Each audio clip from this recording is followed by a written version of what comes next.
सत्य श्री ओम। सत्य श्री ओम।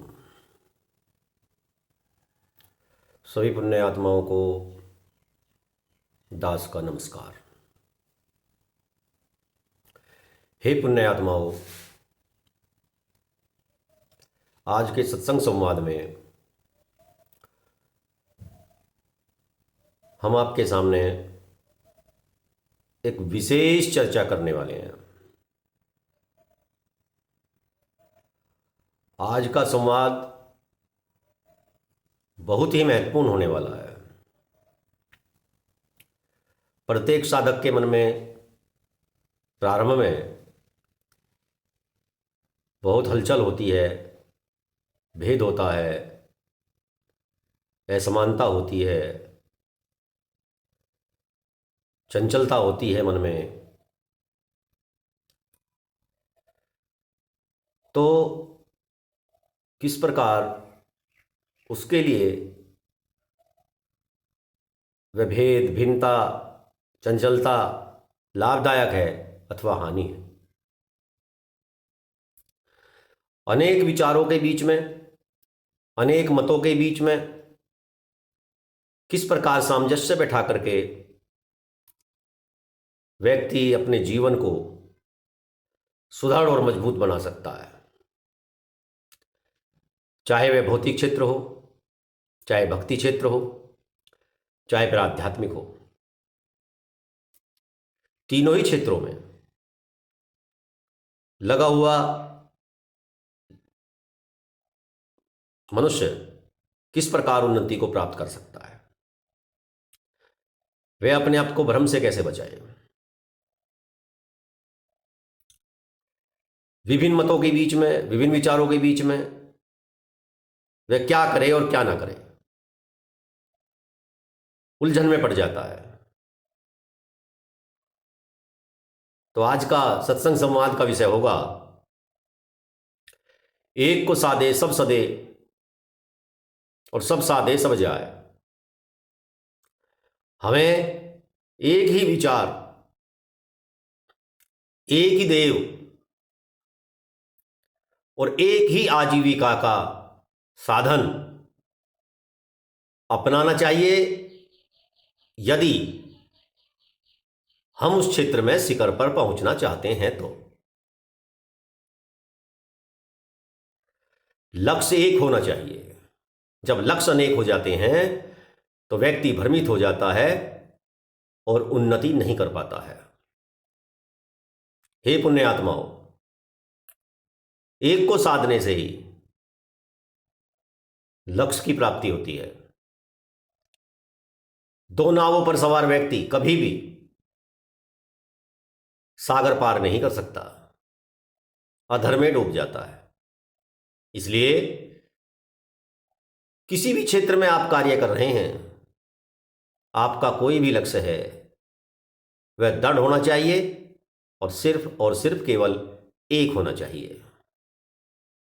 यदि आप अनेकों लक्ष्यों के साथ चलेंगे तो कभी भी अपनी मंजिल को नहीं पा सकते, कदापि नहीं पा सकते। इसलिए हे पुण्य आत्माओं, एक ही लक्ष्य का धारण करो, एक ही मार्ग का अवलोकन करो, एक ही जगह नजर गड़ा दो।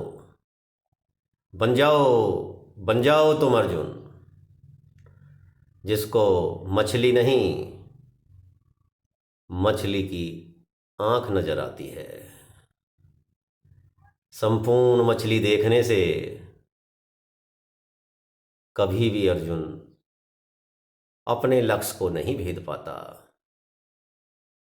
उसे मछली की आंख नजर आई तो लक्ष्य को भेद दिया, और जिन जिन को पूरी मछली नजर आई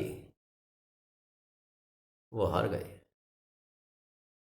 इसलिए एक ही लक्ष्य होना चाहिए, एक ही साधना होनी चाहिए, एक ही मार्ग होना चाहिए, जीवन में एक ही विचार होना चाहिए।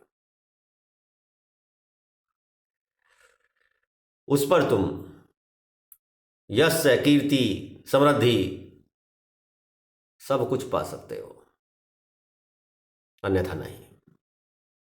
भटक जाओगे, भ्रमित हो जाओगे और बिखर जाओगे। समय व्यतीत हो जाएगा, लक्ष्य नहीं हाथ आएगा, रह जाओगे ऐसे ही खाली हाथ, बिल्कुल अकेले, कुछ समझ में नहीं आएगा, परेशान, चिंतित, बहुत परेशान। तो हे पुण्यात्माओं, बढ़ो, आगे बढ़ो, चलो, अपना एक लक्ष्य निर्धारित करो और बढ़ चलो अपने शिखर की ओर, अपनी मंजिल की ओर। कर लो फतेह अपनी मंजिल को, एक मार्ग का अवलोकन करके, एक विचार का अवलोकन करके। तुम्हारा जीवन धन्य हो जाएगा, तुम सफल हो जाओगे, कभी तुम्हें निराशा हाथ नहीं लगेगी, हताशा नहीं होगी, खुशी खुशी, आनंद ही आनंद तुम्हारे जीवन को भर देगा। चलो, लक्ष्य बनाओ और चलो अपनी मंजिल की तरफ बढ़ चलो। पहले हम लेते हैं भौतिक। भौतिकता में सभी प्रकार के लोग कुछ ना कुछ कार्य अपनी आजीविका के लिए करते हैं, अपना पेट भरण पोषण के लिए। कोई कुछ कार्य करता है, कोई कुछ कार्य करता है, सब लगे हुए हैं। कोई किसान है तो अपनी खेती में लगा हुआ है, उसका लक्ष्य है और उस लक्ष्य को अपने बखूबी वो निभाता है। सुबह सूर्य निकलने से पहले खेतों में पहुंचता है और शाम ढलने पर घर में आता है। उसकी वही कार्यस्थली है, वही कर्मभूमि है, वही तपस्या है। जो भी कुछ होगा वहीं से उपार्जन करना है और अपने परिवार का भरण पोषण करना है। यह उसका लक्ष्य है।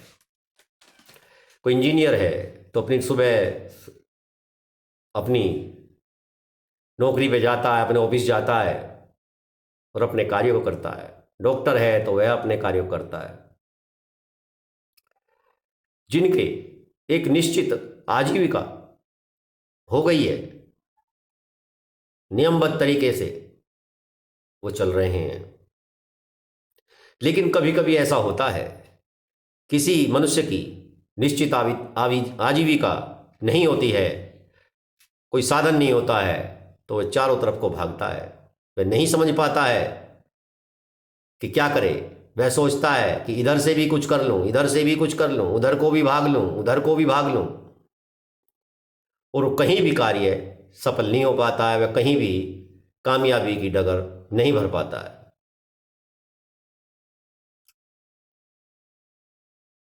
मेरे पास एक लड़का आता था जिसका नाम था पप्पू। उसके पास हुनर की कमी नहीं थी, अनेकों कार्य वह जानता था। Motor winding, house wiring, generator, diesel mechanic, tractor mechanic,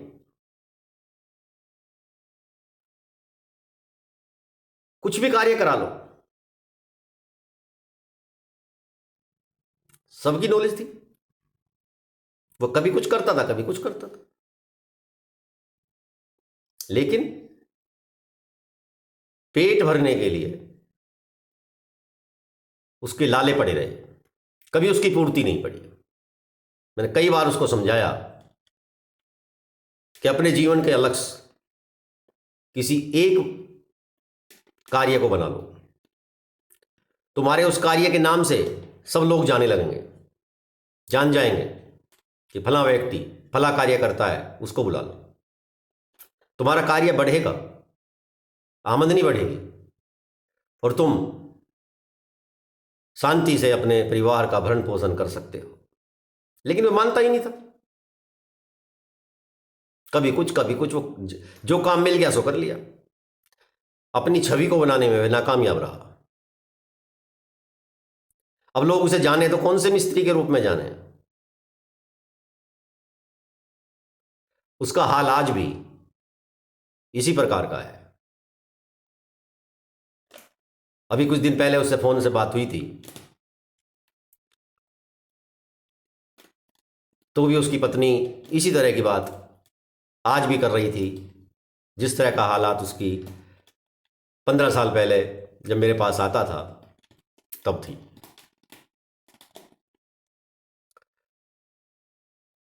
तो मेरा कहने का तात्पर्य यह है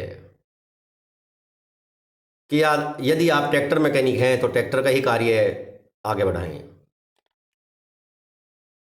तो लोग आपको ट्रैक्टर मिस्त्री के नाम से जान जाएंगे। प्रसिद्धि होगी तो कार्य बढ़ेगा, जान पहचान बढ़ेगी। आप अन्य दूसरे कुछ कार्य कर रहे हैं तो उसी को कीजिए। एक ही कार्य में पहले मेहनत कीजिए और अपने लक्ष्य को पाइए, तो ज्यादा अच्छा होता है। अब हम दूसरा विषय लेते हैं, भक्ति मार्ग का। भारत भूमि देव संस्कृति है, बहुदेव विचारधारा हिंदू सनातन में प्रचलित है। अनगिनत देवी देवता हैं।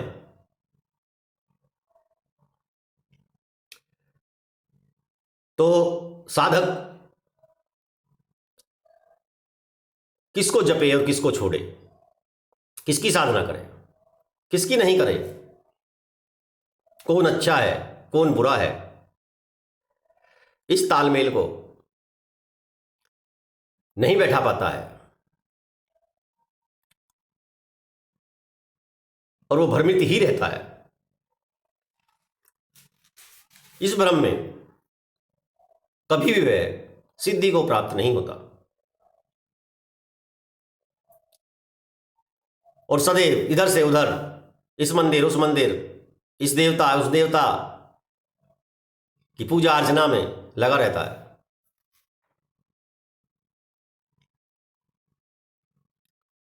यह बहुत ही अज्ञानता की कमी है।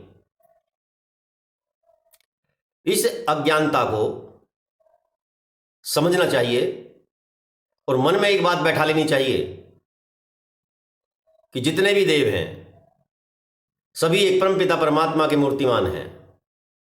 नाना प्रकार के विभिन्न देवी देवता हमने अपनी बुद्धि के अनुसार, अपने विचार के अनुसार बनाए हैं। हमारी बुद्धि ही उनका निर्माण करने वाली है। वे दो नहीं है। उन्होंने हमने अपनी सोच के और विचार के अनुसार रूप बदल दिए हैं, बाकी सब एक हैं।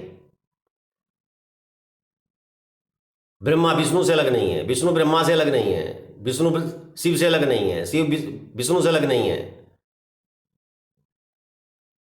तीनों ही एक हैं। तीनों ही उस परमपिता परमात्मा की छवि हैं, मूर्ति हैं। या अन्य देवी देवता, राम कृष्ण दुर्गा काली गणेश, विभिन्न प्रकार के देवता सब एक ही हैं। एक ही समान शक्तिमान है, एक ही समान सामर्थ्यवान है, एक ही समान सब कुछ देने वाले हैं। लेस मात्र भी किसी देवी देवता में मामूली सा भी अंतर नहीं है। कोई देवता छोटा नहीं है, कोई देवता बड़ा नहीं है, सब एक हैं। मैंने खूब देखा है, लोग अभिवादन के शब्द के ऊपर बहस करने लगते हैं, चिढ़ जाते हैं, गुस्सा हो जाते हैं। किसी ने कहा राम राम जी, तो कोई बोलेगा राधे राधे, कोई बोलेगा ओम नमः शिवाय।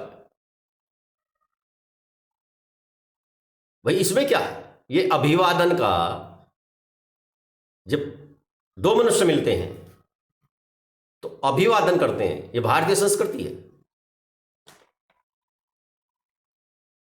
और ज्यादातर देवी देवताओं के नाम से ही लेते हैं। तो इसमें क्या क्रोध करने वाली बात है, बहस करने वाली बात है, या कोई क्या बोल रहा है? सब एक हैं, सब देवी देवता एक हैं, किसी का भी नाम लो, देवता अनेक हैं, लक्ष्य केवल एक है। इसको मन में बैठा लो, गांठ मार लो कि हम नाना प्रकार के, विभिन्न प्रकार के देवी देवताओं की पूजा आराधना कर रहे हैं, लेकिन सभी का लक्ष्य एक है, सिद्धि को प्राप्त करना, अपने इष्ट को अपने हृदय में धारण करना, साक्षात्कार करना, मुक्ति को पाना, मोक्ष को पाना, आनंद को पाना, शांति को पाना। दो नहीं है। जो ऐसा मानता है वो अज्ञानी है, मैं तो कहूंगा मूर्ख है। देवताओं में भिन्नता जिसके मन में है वह कभी साधक कामयाब नहीं हो सकता। इसलिए किसी भी एक देव की, किसी भी एक देवता की आप भक्ति कीजिए, आपके मनोभाव के अनुसार जैसा चाहोगे वैसा होगा।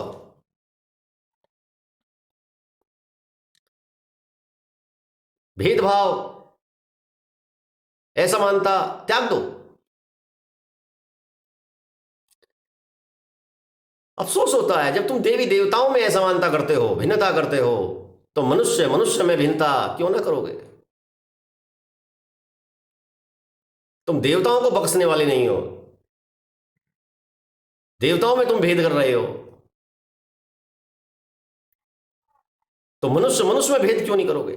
बिल्कुल करोगे, कर रहे हो। ये उस जाति का है, ये उस जाति का, ये छोटा है, ये बड़ा है। कहां साधक हो तुम? क्या कर रहे हो तुम? तुम्हारा जीवन कहां जा रहा है? तुम कैसा जीवन जी रहे हो? शर्म आनी चाहिए। सभी देवी देवता एक हैं, चाहे कोई विष्णु की पूजा करो या शिव की करो या ब्रह्मा की करो, दुर्गा माता की करो या हनुमान जी की करो या राम जी की करो या कृष्ण जी की करो, सभी के अंदर समानता का भाव लेते हुए अपने इष्ट का ध्यान करो, तो तुम अपने लक्ष्य को पा जाओगे, अपने परम लक्ष्य को पा जाओगे, मुक्ति को पा जाओगे, मोक्ष को पा जाओगे। अगर सिद्धियां चाहते हो, भोग विलास चाहते हो, तो सब कुछ प्राप्त होगा, अवश्य ही प्राप्त होगा। लेकिन कभी इधर भागते रहोगे तो तुम्हें कुछ भी प्राप्त नहीं होगा, बल्कि देवी देवताओं से विश्वास भी उठ जाएगा, आप भक्ति ही नहीं कर पाओगे और ये कहते पाओगे कि सबकी करके देख ली, कुछ नहीं मिला यार, कहीं कुछ नहीं है, सब ढोंग है, पाखंड है। ये विचार तुम्हारे मन में आने लगेगा।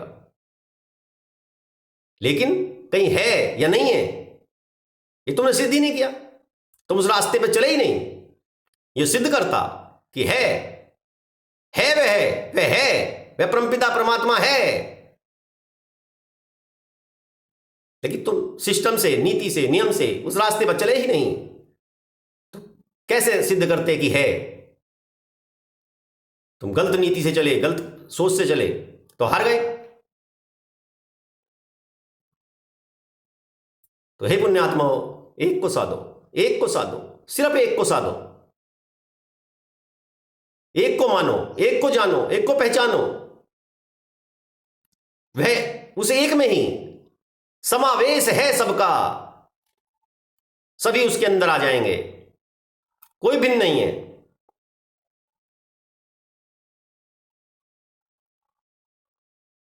अब हमारा अगला विषय है आध्यात्मिक।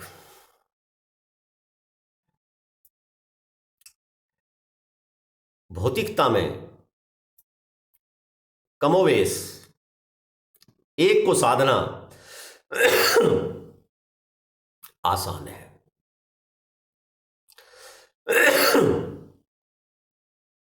भक्ति में एक को साधना थोड़ा कठिन है, और अध्यात्म में एक को साधना बहुत कठिन है और देखने में ऐसा लगता है कि आध्यात्म आसान है और भौतिक और दैविक कठिन मार्ग है, लेकिन नहीं। अध्यात्म जितना आसान लगता है उससे कहीं ज्यादा कठिन मार्ग है।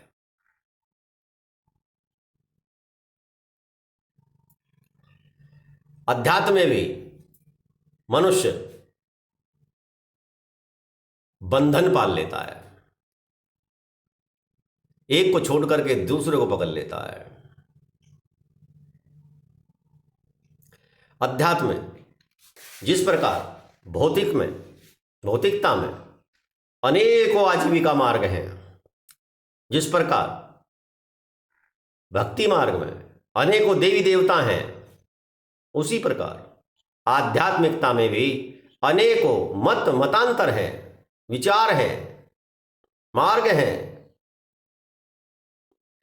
कोई आत्मा को मानता है तो कोई परमात्मा को मानता है, कोई दोनों को मानता है, कोई दोनों में से एक को मानता है, कोई किसी को भी नहीं मानता है।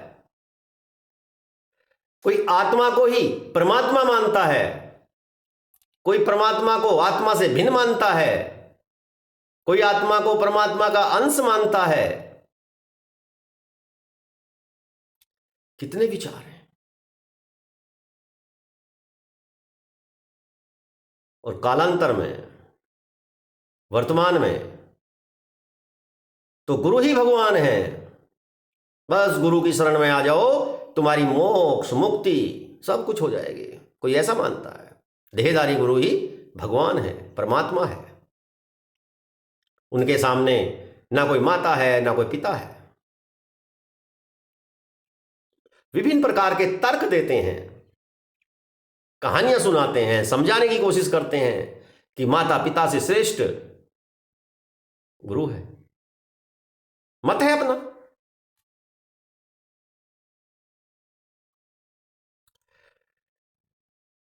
और यहां तक कह दिया जाता है कि मेरे पास आए हो तो मेरी ही मानना, नहीं तो गुरु घाती हो जाओगे, पापी हो जाओगे, सजा मिलेगी गुरु घात का। कुछ विचार मत करना। अगर मैं दिन को रात कह रहा हूं तो रात ही है, अगर मैं रात को दिन कह रहा हूं तो दिन ही है। अजीब कहानी है, अजीब स्थिति है। कहते हैं संसार में मत उलझो, गुरु की शरण में आ जाओ। गुरु में उलझ जाओ, वाह क्या बात है। संसार में मत उलझो, गुरु में उलझ जाओ। अरे किसका भला होगा, क्यों उलझा रहे हो। हे पुण्यात्माओं, मैं कहता हूं कहीं मत उलझो। ये मनुष्य जीवन उलझने के लिए नहीं, ये मनुष्य जीवन सुलझने के लिए है। इस मनुष्य जीवन को सार्थक कर लो। उलझो मत, सुलझ जाओ। तर्कवान बनो, विवेकवान बनो, ज्ञानवान बनो, सबकी सुनो, समझो, तरक्की तराजू में तोल करके उस विचार को मानो।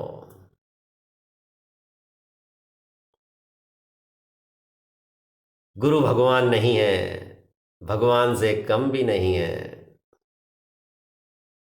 गुरु एक नहीं है, गुरु अनेक हैं।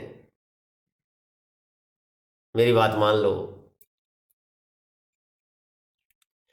प्राइमरी का अध्यापक मिडिल को नहीं पढ़ा सकता, माध्यमिक का अध्यापक सेकेंडरी को नहीं पढ़ा सकता, सेकेंडरी का अध्यापक पीएचडी नहीं करा सकता। समझो, जानो, उलझो मत, सुलझो। अपने तर्क और विवेक का प्रयोग करो, लेकिन एक विचार मान लो, एक को साध लो। एक को क्या, एक मत को साध लो। आपके गुरु जहां आपने समर्पण किया है, जहां आप बंधे हुए हैं, उनके जैसे विचार हैं, उनके जैसे विचार जहां भी मिले वहां से ग्रहण करो।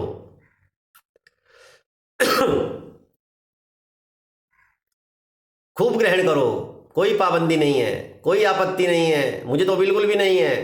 उद्देश्य है, संत महात्माओं का उद्देश्य होता है आपके जीवन में आनंद भरना, सुख चैन भरना, आपके लक्ष्य को प्राप्त करवा देना। संत महात्मा उलझाते नहीं हैं, संत महात्मा सुलझाते हैं। अच्छे विचार, अच्छे मत जहां से भी मिलें झोली भर भर के लीजिए और बढ़ो आगे। अपने जीवन को उन्नत बनाओ, समृद्ध बनाओ, सदाचार से, सद्विचार से, व्यवहार से, आचरण से ऊंचा उठाओ। एक के बंधन में मत बंधो। ज्ञान जहां से मिले लो, लेकिन जो एक मत, आप परमात्मा को मानते हैं, आत्मा को नहीं मानते, यह आपका मत है, इसी पे अटल रहो। आप आत्मा को मानते हैं, परमात्मा को नहीं मानते, अथवा आत्मा को ही परमात्मा मानते हैं, यह आपका मत है, अटल रहो। आप दोनों को मानते हैं तो अटल रहो। आत्मा को परमात्मा का अविनाशी अंश मानते हैं तो मानो, अटल रहो, कोई फर्क नहीं पड़ता। मार्ग अनेक मंजिल एक, मार्ग अनेक मंजिल एक, मंजिल पे ध्यान दो। सारी मंजिलें, सारे मार्ग वहीं जाते हैं, परमपिता परमात्मा में। अध्यात्म